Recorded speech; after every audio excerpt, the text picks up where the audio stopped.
थोड़ी देर के बाद मोहसिन चौधरी ने थोड़ी हयात के कंधे पर टकाकर सामने हाली ट्रे को देखा तो होंठों पर मुस्कुराहट आई जिसमें फ्रूट्स के अलावा कुछ नहीं बचा था। मोहसिन, आपका भी दिल कर रहा होगा ना, तो ये फ्रूट आप खा लें। चौधरी ने घूरकर हयात को देखा। ट्रे उठाकर टेबल पर रखे और लाइट्स ऑफ की। लेटकर हयात को अपने हसार में लेकर उसके बालों में उंगलियां चलाने लगा और सुकून करना चाहा। आप तो वॉमिट फील नहीं हो रही? तुमने अभी खाया था हयात और लेट गई हो। कुछ देर चहलकदमी कर लेती तो अच्छा होता। ये ना हो खाना हजम ना हो और फिर से दिल खराब हो। हयात की कमर पर अपनी उंगलियों को दबाते हुए कहा। हयात ने नींद में डूबी सुर डोरों वाली आंखों से मौसम को घूरा। मौसम, मुझे नींद आ रही है, प्लीज़ मुझे सोने दें। आप सो जाओ, मेरे सारे जज्बात जगाकर अब तुमने सोना ही था। ये मत समझना कि तुम्हारी बचत हो गई। कल सूद समेत वापस लूँगा ये। हयात की मध्यम चलती सांसों को महसूस करके मौसम को हयात की नींद का यकीन हो गया। हाथ बढ़ाकर मोबाइल उठाकर टाइम देखा। रात के 12 बज रहे थे। एक नज़र अपने सीने पर समेट कर सो रही हयात को देखा और मोबाइल रखकर हयात का सर नरमी से तकिए पर रखा और अपना कुर्ता पहनकर आहिस्ता से दरवाज़ा खोलकर बाहर कदम रखे। दरवाजे पर होती मुसलसल दस्तक पर अरूप ने जब्त से आंखें मीची बेड से उतरकर कदम दरवाजे की जानिब बढ़ाए।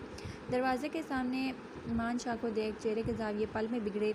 अंदर दाखिल होकर दरवाज़ा अपने पीछे बंद किया और गहरी नज़रों से रूप का जायज़ा लिया, जो सफ़ेद फ़राक और गुलाबी दुपट्टा लिए बालों को ढीली सी चुटिया किए, जिसकी कुछ आवारा लिट्टें चेहरे के गिर्द लिपटी हुई थीं।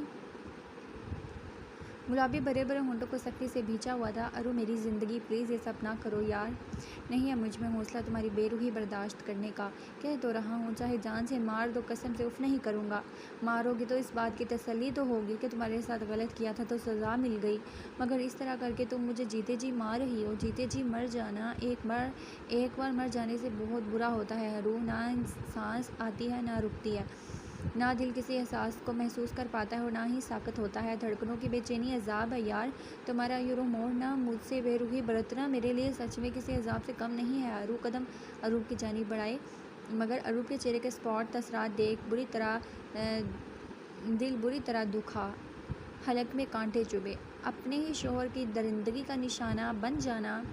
एक ऐसा शख्स जिससे इंतहा की मोहब्बत हो, आपका महरम हो, और वही शख्स आपको आपकी ज़ात, मोहब्बत, मान सब कुछ नशे की नज़र कर दे मानशा, तो जो अज़ाब दिल पर गुज़रता है ना, वो क़यामत से भी बदतर होता है। मेरी बेरूही की फ़िक्र है, अपनी बेचैनियों की फ़िक्र है, मगर इस पे मेरी ज़ात कहाँ है मानशा? मुझ पर क्या बीती, मेरे एहसासात क्या हैं? किस कुर्ब से गुज़र रही हूँ, इस बात का एहसास है तुम्हें? अगर तुम्हें फ़िक्र है तो सिर्फ़ और सिर्फ अपनी। तुमने मुझसे मोहब्बत की, मुझे हासिल करने के लिए मेरी शादी तक रुकवा दी। तुम समझते हो मैं बेखबर हूँ? जब मोहब्बत को हासिल करने के लिए तुम मर्द इतने अंधे और अना वाले और गैरतमंद बन जाते हो, कहते हो अपनी मोहब्बत को किसी के साथ देख नहीं सकते, तो क्या बीवी बनाने के बाद गैरत, इज़्ज़त सब मर जाती है? तब क्यों भूल जाते हो कि हमें इज़्ज़त होती है तुम लोगों की? तुम लोगों के नाम रूह से जुड़ी हैं। क्यों भूल जाते हो कि मुहाफ़िज़ हो, हमारे निगहबान और साहिबान तुम ही लोग होते हो? अब क्या हमें अपने शोहरों से भी खुद की हिफाजत करनी पड़ेगी कि कब वो नशे की हालत में हमारी ज़ात को तशद्दुद या अपनी दरिंदगी का निशाना ना बना दें? क्या तुम जब मोहब्बत से मेरे करीब आते थे तो धुतकार देती थी मैं? नहीं नामान, तुम्हारा तुर्की नहीं था ये पाकिस्तान था। हर मुल्क, हर माशरे के कुछ असूल होते हैं। हाँ, निकाह से बढ़कर कुछ नहीं। निकाह हो जाए तो कोई बात करने वाला नहीं, मगर सिर्फ ईमान शाह जिनके सर पर माँ बाप हों। तुम्हारी मोहब्बत के आगे मैं सब फरामोश कर गई। क्या मैं नहीं जानती तुम्हारे ख़ानदान वालों की नज़रों के सामने मैं एक लालची लड़की हूँ जिसने सारी उम्र पहले तुम लोगों का खाया और अब उनके ही बेटे को फांस लिया? मेरे लिए तो ये ताना ही सारी उम्र के लिए काफ़ी था। पहले शदीद हमारी हाई सोसाइटी के लोग इस बात को शायद जूते की नोक पर रखते मानशा, मगर अब अगर किसी को पता चले ना कि मैं निकाह से पहले ही शोहर के साथ ताल्लुक़ बना चुकी हूँ, तो देखना तुम्हारी सो कोल सोसाइटी के लोग कब्र से उठकर भी मेरे किरदार की धज्जियाँ उड़ाने आ जाएंगे। इस माशरे को, उन लोगों को मैंने बहुत करीब से देखा है मानशा। यह जो तुम में और मुझ में 2 साल का फ़र्क है, तुम सारी उम्र भी लगा दो, इस 2 साल के तजर्बे का मुकाबला नहीं कर सकते। इन 2 साल में जो मैंने महसूस किया और जो तलख़ हकीकतें देखी हैं, वो तुम कभी नहीं देख सकते। तुम मर्दों का कुछ नहीं जाता, मोहब्बत हो जाए तो अर्श पर बिठा देते हो, शादी भी कर ही लेते हो, मगर जब हासिल कर लेते हो तो कुछ याद नहीं रहता, ना मोहब्बत, ना इज़्ज़त, ना कोई एहसास।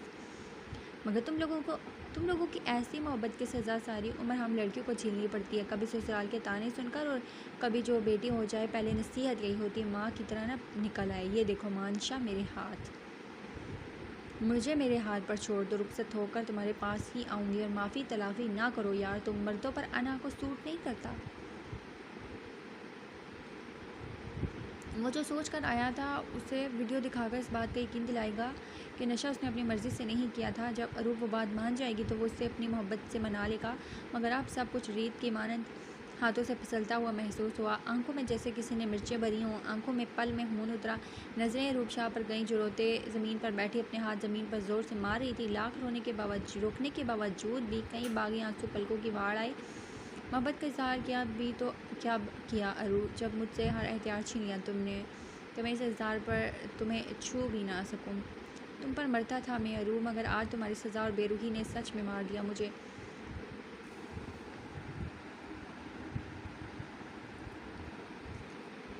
तुम कह रही हो तुमने मेरे पास ही आना है, तो क्या करूँ मैं तुम्हारे आने का? अगर मेरे साथ रुखसत होकर आने वाली सिर्फ एक लड़की और बीवी होगी तो मैं क्या करूँ उसका? मुझे तो अपनी अरू चाहिए, उसकी मोहब्बत, उसका डांटना, उसका मुझ पर हुक्म चलाने की कोशिश करना जिसे मैं हर बार नाकाम बना देता था। मुझे तो वो लड़की चाहिए जो लाख नाराज़ होने के बावजूद भी मेरी ज़ात का ख्याल रखती थी, जिसने मेरी मोहब्बत को जान कर दुनिया में मौजूद हर मोहब्बत से रुख फेर लिया। अगर तुम मुझसे बेखबर नहीं थी तो याद रखो मिसिज़ मानशाह बेखबर में भी नहीं था। अरूप का चेहरा नरमी से अपने हाथों में भरते नम लहजे में कहा तो अरूप ने अपनी सुर्ख आंखों से मानशाह को देखा। न जाने कितने लम्हे उस खामोशी की नज़र हो गए जिसमें मानशाह की खामोश चलते जाएं चीख चिल्ला रही थी। मुझे नहीं फ़र्क पड़ता मर्दों पर क्या सूट करता है क्या नहीं, मगर मुझे इतना मालूम है मोहब्बत में अनाएं नहीं चलती, मियाँ बीवी के रिश्ते में बर्तरी नहीं चलती। अपनी रूठी बीवी को मनाने के लिए मुझे गिड़गिड़ाना भी पड़े, मुझे इस बात में कोई आड़ नहीं। मुझे अपनी बीवी से, हमारे रिश्ते से गर्ज है, बाकी दुनिया जाए भाड़ में। दिल में डर भी था कि कहीं वो धिक्कार न दे, मगर जो कर चुका था वो धिक्कार भी देती तो मानशा बर्दाश्त कर जाता।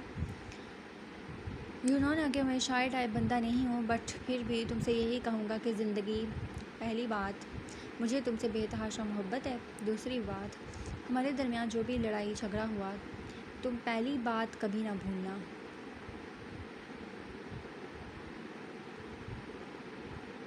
मुझे सोना है, तुम जाओ यहाँ से। मानशाह को लगा रूप शाह ने जो थप्पड़ कल नहीं मारा था वो आज अपनी बेतबारी दिखाकर लफ्ज़ों से मार दिया है। तुम सो जाओ, कुछ नहीं कर रहा मैं तो खुद बर्बाद हो चुका हूँ, मैं तो खुद पूर ज़ख्मी हो चुका हूँ, तो मैं क्या तकलीफ़ पहुँचाऊँगा? अना के बजाय तुम्हें अपनी ज़िद छोड़नी चाहिए। मानशाह ज़िद करते तो अपने दिल की ही हो ना।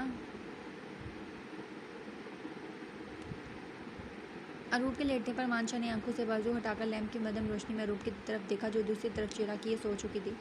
दिल में अजीब डर बैठ गया कि अरूप खुद को नुकसान न पहुंचा ले, मानशा को छोड़कर न चली जाए। इसीलिए मानशा झीझ बनकर कमरे में ही रुक गया।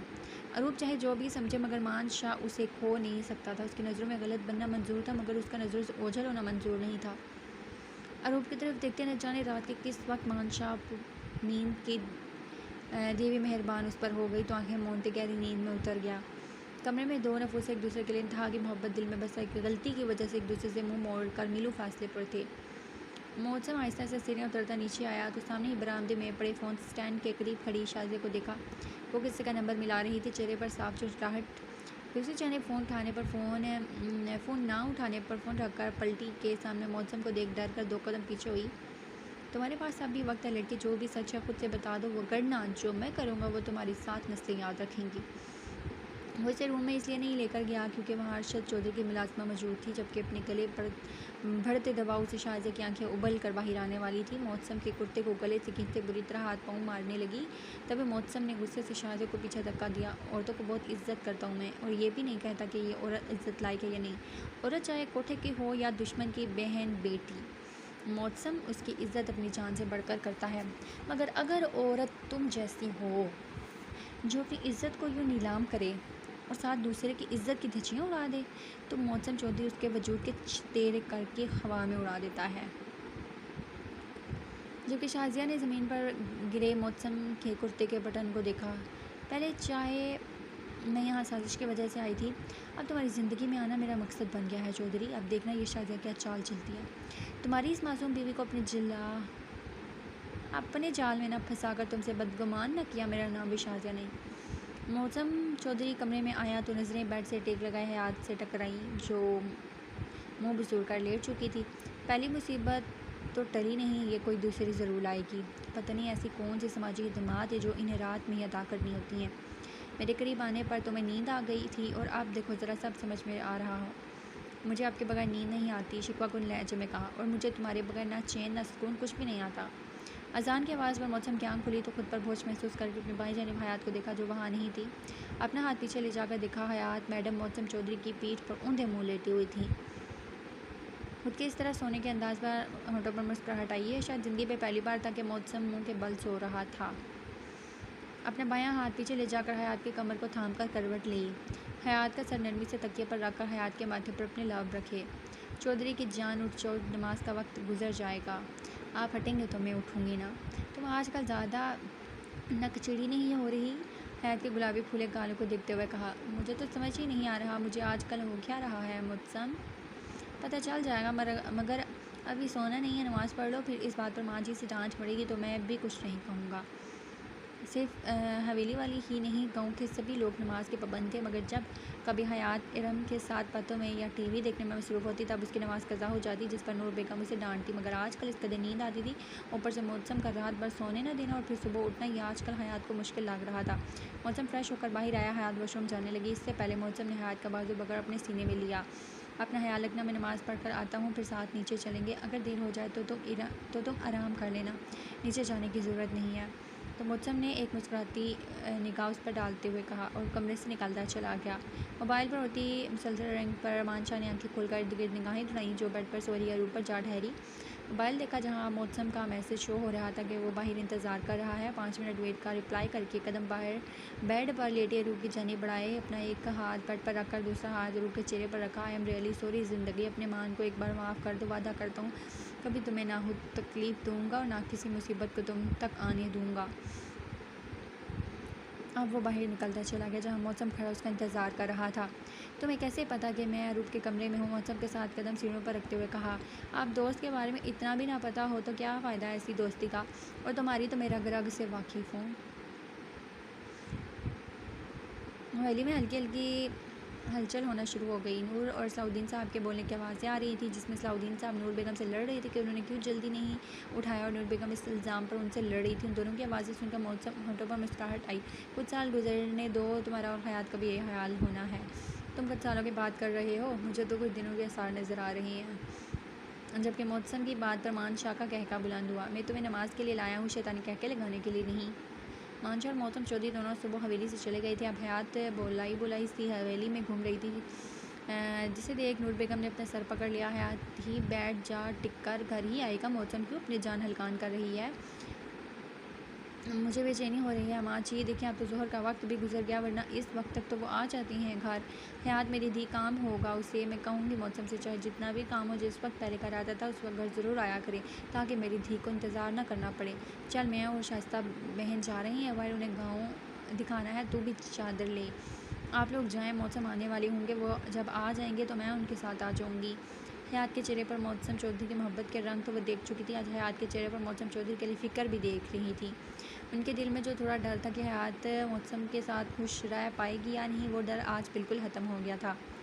मैं हयात के साथ रुक जाती हूँ, आप लोग। हयात के माथे पर प्यार करके शाइस्ता बेगम को उठने का इशारा किया। अरूप के कहने पर हयात ने सरहद से नफ़ी में सर हिलाया। नहीं अरूप, आप जाएँ, मैं इनके साथ आ जाऊँगी, वैसे भी उन्हें फ़ोन करने वाली हूँ मैं। तो नूर बेगम के होठों पर मुस्कुराहट आई। ओह, मीन्स तुम्हें प्राइवेसी चाहिए? अरूप ने हयात की जानिब झुकते हुए कहा। नहीं, मैं तो ऐसे ही ठीक है जा रही हूँ मैं भी, तुम अपने प्राइवेट मोमेंट अच्छे से एंजॉय करना। अपना दुपट्टा ठीक करके नूर बेगम और शाइस्ता बेगम के पीछे कदम बढ़ाए। उन लोगों को जाते देख हयात भागते हुए आई, फ़ोन स्टैंड के पास और मौसम का नंबर डायल किया, जो पहले ही रिंग में उठा लिया गया। क्या हुआ हयात, अभी ठीक है ना तुम्हारी? मौसम, आप कहाँ हैं? अभी तक घर क्यों नहीं आए? अभी वो कोई जवाब देता कि मुलाज़िमा की आवाज़ सुनकर खामोश हो गया, जो कि हयात से मुखातिब थी। हयात बीबी, वो जो औरत है वो खाना नहीं खा रही, सुबह भी उसने कुछ नहीं खाया जी, और अभी वो अरशद चौधरी की मुलाज़िमा को ज़बरदस्ती कमरे से निकाल रही थी। बहुत मुश्किल से काबू किया है। मुलाज़िमा के बताने पर हयात ने सारा इस बात में लाया। अच्छा तुम ये रखो, मैं लेकर जाती हूँ। हयात के कहने पर मुलाज़िमा इस बात में सर हिलाकर चली गई। मौसम जल्दी घर आ जाए, मैं इंतज़ार कर रही हूँ। मुलाज़िमा को जवाब देकर मौसम चौधरी से कहा, फ़ोन रख दिया। जब हयात, तुम नहीं जाओगे इस कमरे में, घर आ रहा हूँ मैं, तुम कहीं नहीं जाओगे। जबकि दूसरी जानिब फ़ोन कान से लगाया मौसम चौधरी ने धाड़ते हुए कहा, मगर इससे पहले हयात फ़ोन रख चुकी थी। कार की स्पीड खतरनाक हद तक बढ़ाते हुए मौसम चौधरी का बस नहीं चल रहा था कि उड़कर हयात तक पहुँचे। वो और मानशाह शहर से इस औरत का डेटा निकलवा कर वापस लौट रहे थे, मगर हवेली से आतिकाल को देख मौसम ने कार रोक दी। मौसम चौधरी जानता था कि उसकी जान के अलावा इस वक्त कोई और हवेली से फ़ोन नहीं कर सकता, इसलिए पहली ही रिंग पर उठा लिया। मगर हयात के इस औरत के कमरे में जाने का सुनकर मौसम चौधरी को अपनी जान लबों पर महसूस हो रही थी। खाना क्यों नहीं खा रही हैं आप? इस तरह के ड्रामे करने से कुछ नहीं होगा, चुपचाप खाना खा लें, वरना हमें सख्ती करनी पड़ेगी। शाज़िया की मुस्कुराहट से हयात को अजीब बेचैनी हुई, इसलिए खाना रख कर पलटना चाहा। तभी शाज़िया ने आगे बढ़कर हयात की कलाई थाम कर रोका। इतनी अकड़ किस बात की है? तुम्हारा शौहर मुजरिम है, मेरा वहशी मुजरिम की बीवी हो, ये अकड़ अच्छी नहीं लगती। बकवास बंद करो। अगर मेरे शौहर के बारे में एक लफ्ज़ भी कहा तो ज़ुबान खींच लूँगी। हलक के बल चलाते हुए कहा तो साथ खड़ी मुलाज़िमा हयात का ये रूप देख पल के लिए डर गई।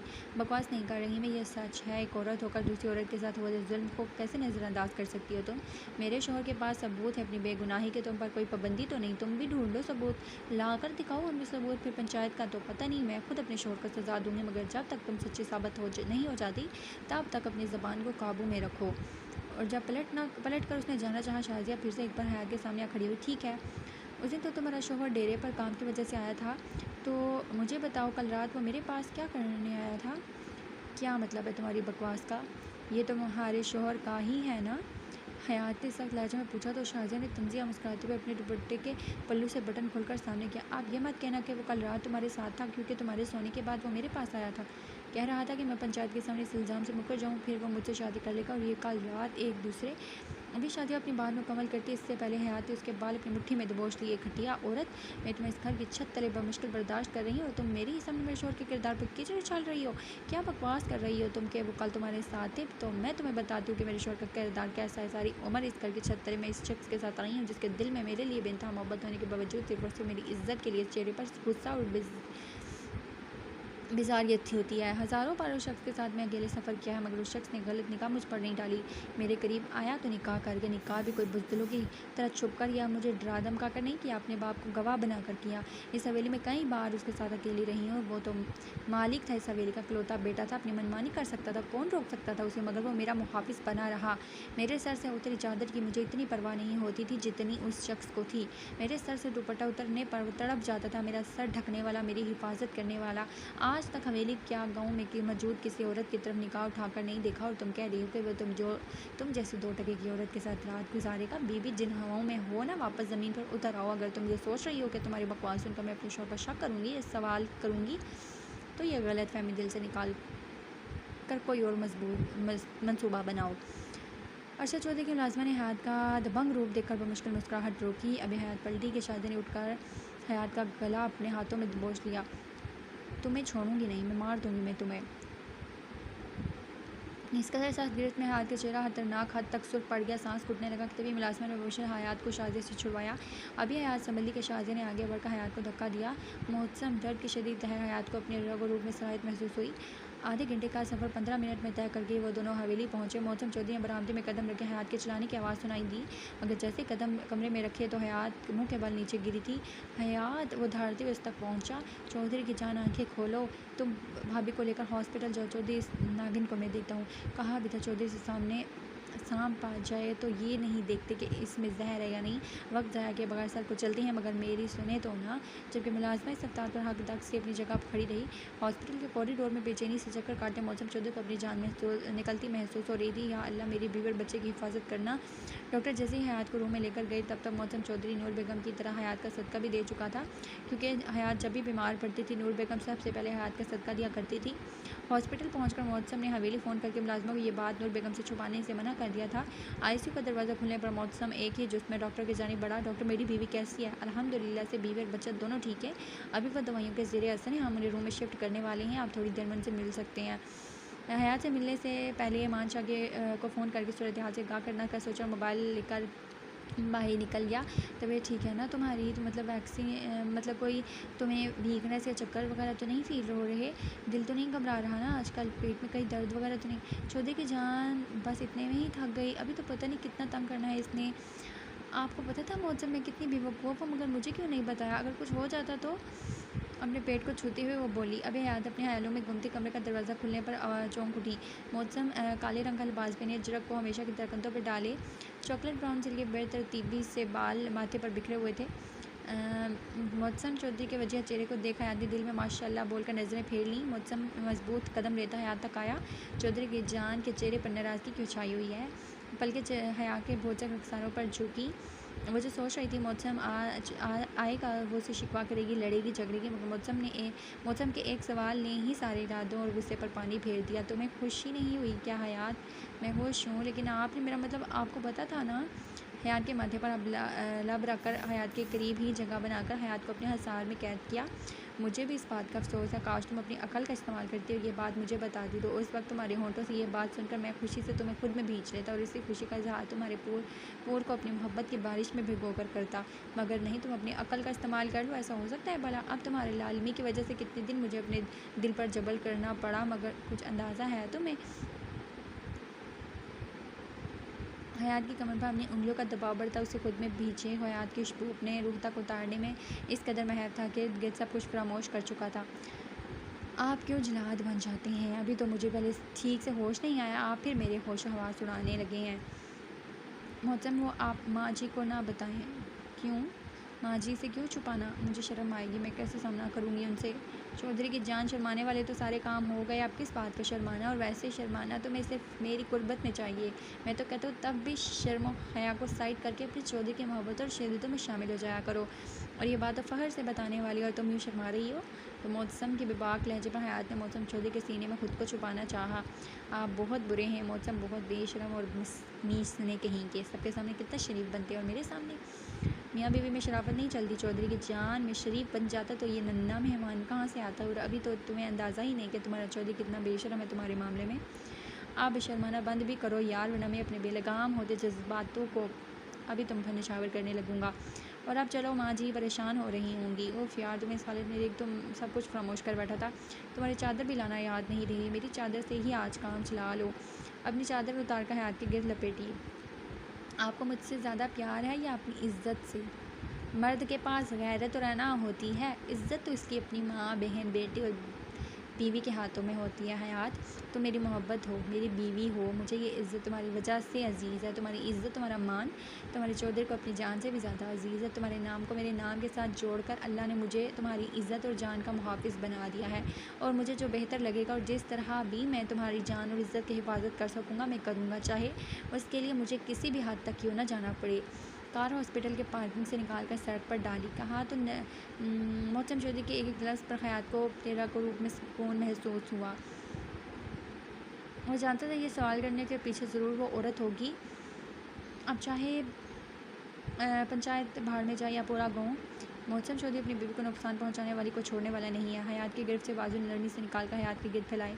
एक बेसमेंट का मंजर था जहां मानशाह शाजिया को लाया था। जो हमारे साथ किया उस पर तुम्हें मोहलत दी, सबूत तलाशी के, कहीं तुम पर कोई दबाव नहीं, मगर जो तुमने मेरे यार की बीवी के साथ किया उसके बाद तो कोई गुंजाइश नहीं निकलती।